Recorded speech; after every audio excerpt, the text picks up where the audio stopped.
Selamat malam Bapak Ibu Saudara terkasih. Salam rindu, Shalom. Firman Tuhan hari ini dengan tema tuntunan Tuhan tidak pernah salah, yang terambil dari kitab Keluaran pasal 13 ayat 17 sampai 22.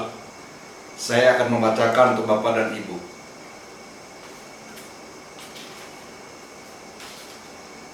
Allah menuntun umatnya.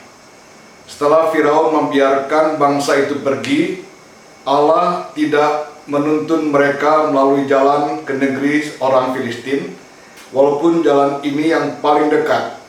Sebab firman Allah, jangan-jangan bangsa itu menyesal apabila mereka menghadapi peperangan sehingga mereka kembali ke Mesir.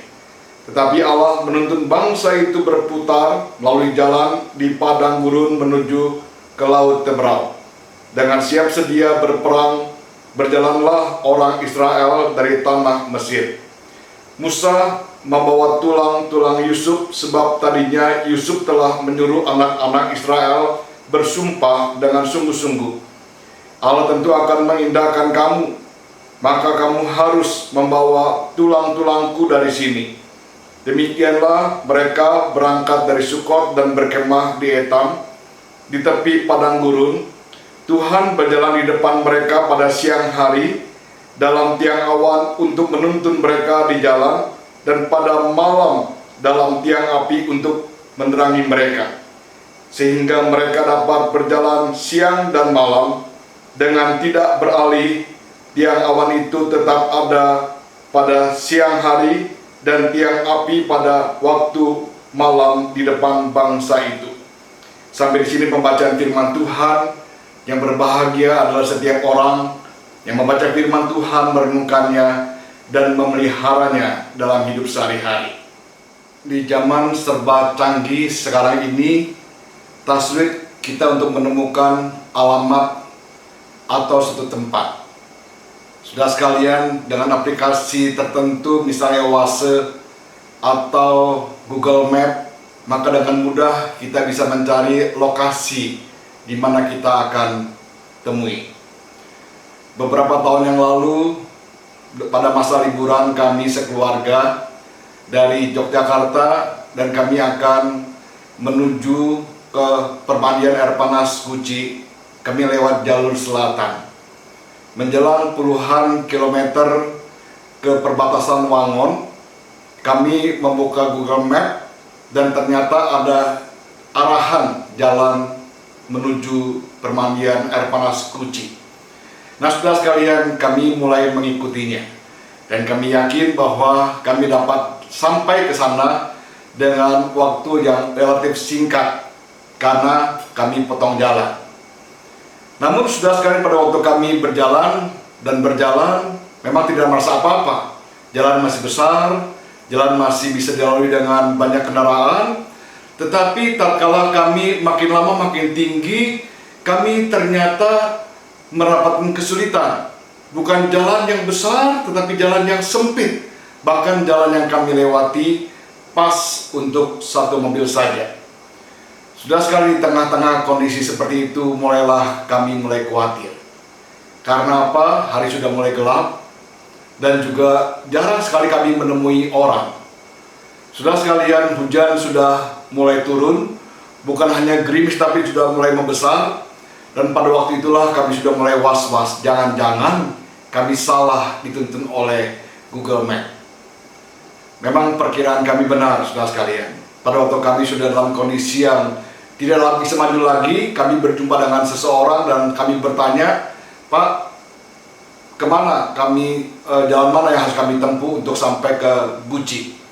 Lalu bapak itu, dia mengatakan, Bapak tidak bisa lewat sini, ini jalan buntu, Bapak harus kembali ke jalan yang lebih besar, Bapak harus turun lagi, Bapak harus lewat Bobosari, lalu Radongkal, Pemalang, dan sampai ke Guci.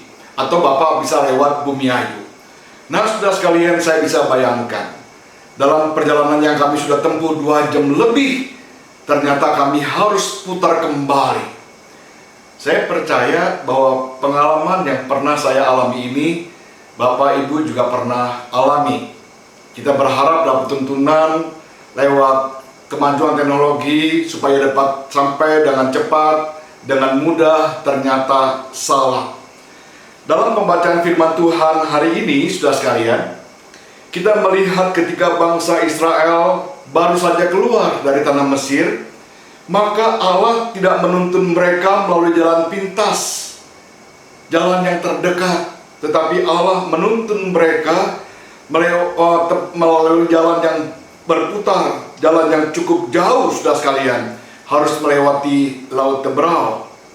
Saudara sekalian, Allah memimpin mereka melewati padang gurun yang tidak ada airnya, yang jarang sekali mendapatkan air atau jarang sekali mendapatkan pohon-pohon yang rimbun. Jadi mereka harus melewati jalanan yang begitu jauh dan gersang. Saudara sekalian, jika kita mau melihat peta Israel kuno, biasanya kalau orang Mesir mau ke Kanaan, saudara sekalian, mereka harus melewati jalur yang terdekat, yaitu melewati daerah orang Filistin. Jaraknya mungkin bisa 400 km. Kalau ditempuh bisa mungkin 30 hari sampai 40 hari. Sudah atau melewati rute yang kedua. Rute yang kedua lewat padang gurun Paran, yang boleh dikatakan plato yang sangat luas, namun gunung kapur dan banyak batu-batu kerikil. Tetapi Allah tidak menuntun lewat jalan-jalan seperti itu, saudara sekalian.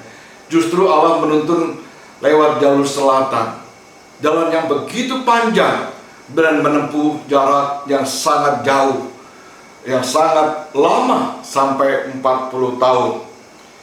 Saudara sekalian, kenapa Tuhan menuntun dengan jarak yang begitu jauh dan jangka waktu yang begitu lama? Apakah salah Allah memberikan tuntunan kepada mereka? Saya percaya, saudara sekalian, Tuhan tahu bagaimana kondisi bangsa Israel tatkala mereka baru keluar dari tanah Mesir. Mereka begitu lemah secara fisik maupun secara mental, sebab mereka telah ditindas oleh bangsa Mesir sebagai budak dengan cukup lama. Jadi untuk berperang mereka tidak akan siap. Kalaupun mereka keluar, sekalipun mereka memiliki banyak barang, perhiasan, harta benda, emas, perak, baju-baju dan sebagainya, saudara sekalian, tetapi sama sekali mereka tidak siap untuk menghadapi musuh mereka.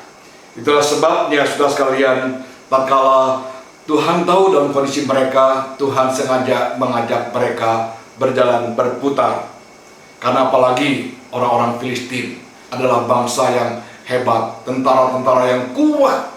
Kalaupun mereka bisa mengalahkan Filistin, tentu mereka juga dapat mengalahkan bangsa Kanaan, karena bangsa Kanaan bangsa yang besar, bangsa yang perkasa, bangsa yang dikatakan sebagai bangsa raksasa.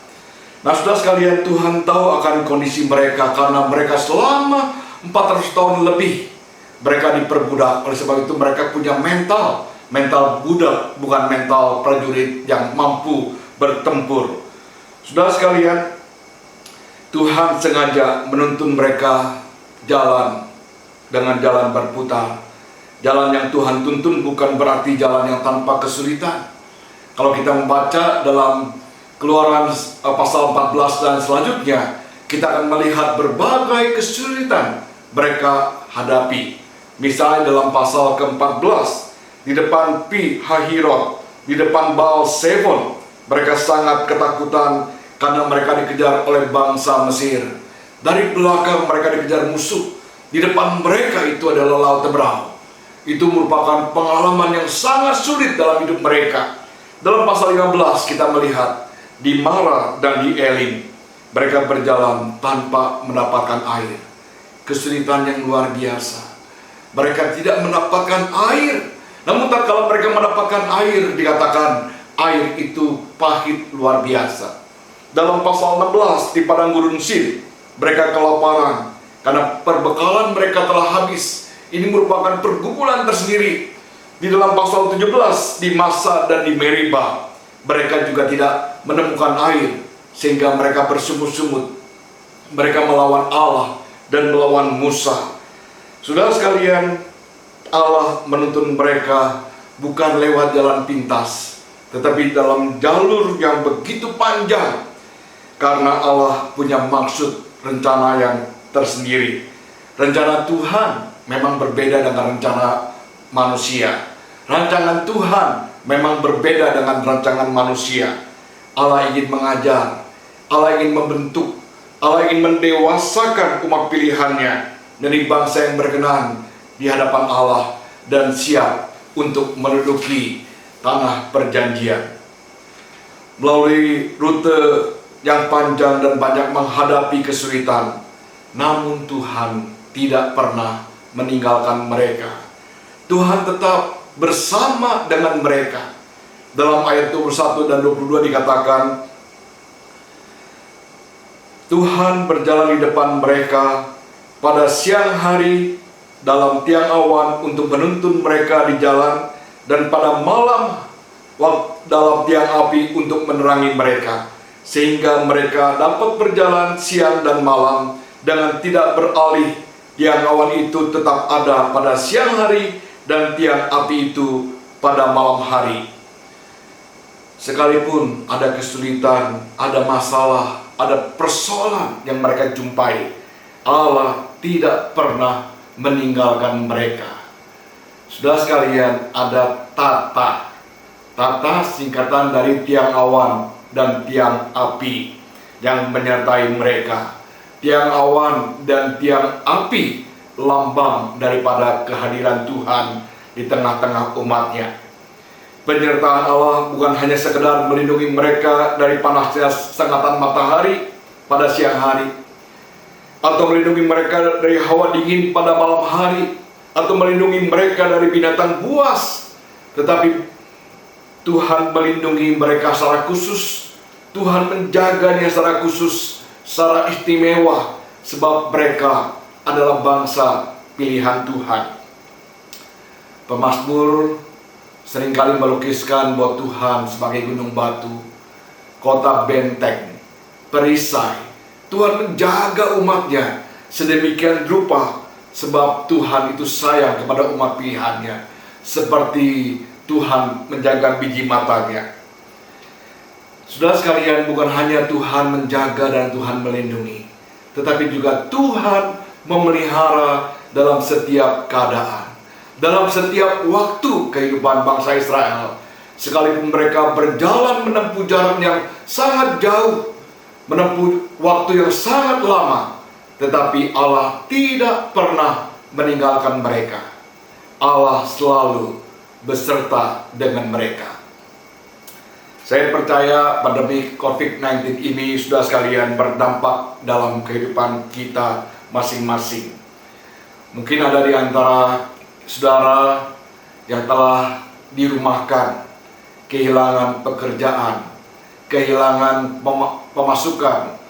Saudara sekalian, kita merasakan kesulitan, mungkin juga karena dampak ini membuat kita sakit. Saudara sekalian, tetapi kita percaya bahwa tuntunan Allah tidak pernah salah. Tatkala Allah menuntun kita sebagai umat pilihannya, tuntunannya tidak pernah salah dalam kehidupan kita.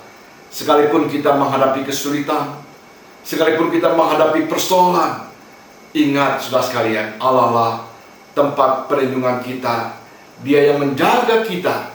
Dia juga adalah Allah yang memelihara kita. Kiranya renungan ini boleh menjadi kekuatan, penghiburan, dan pertolongan kita. Mari kita masuk dalam doa. Bapa di surga, terima kasih untuk firman-Mu malam hari ini yang boleh mengingatkan kami, Engkau adalah pemelihara hidup kami. Dan pemeliharaan Tuhan tidak pernah bersalah dalam kehidupan kami. Sekalipun kami harus melalui kesulitan, pergumulan, masalah dalam kehidupan kami, tetapi Engkau sama sekali tidak pernah meninggalkan kami. Bahkan Engkau menjaga kami sedemikian rupa, sebab Engkau adalah Allah yang begitu mengasihi kami. Engkau juga adalah Allah pemelihara hidup kami. Terima kasih ya Tuhan. Malam hari ini kami mau berdoa untuk bangsa kami. Tuhan memberkati, khususnya dalam pemerintahan Presiden Jokowi. Tuhan memberikan hikmat bijaksana di dalam menangani pandemi COVID-19 ini. Tuhan menjaga juga keamanan negara kami lewat TNI dan Polri, Tuhan juga memberkati akan pemerintah kami dapat mengatasi masalah ekonomi negara kami ini. Kami sadar ya Tuhan, begitu banyak perusahaan yang telah mem-PHK-kan karyawannya karena pandemi COVID-19 ini. Kami juga mohon Tuhan yang boleh tolong supaya negara kami dapat mengatasi masalah sosial ini Tuhan dengan pertolongan-Mu. Tuhan memberikan hikmat bijaksana supaya bantuan dari pemerintah dapat disalurkan tepat pada sasarannya. Jauhkan orang-orang yang seringkali mengambil kesempatan dalam hal ini untuk mengambil keuntungan bagi diri mereka sendiri.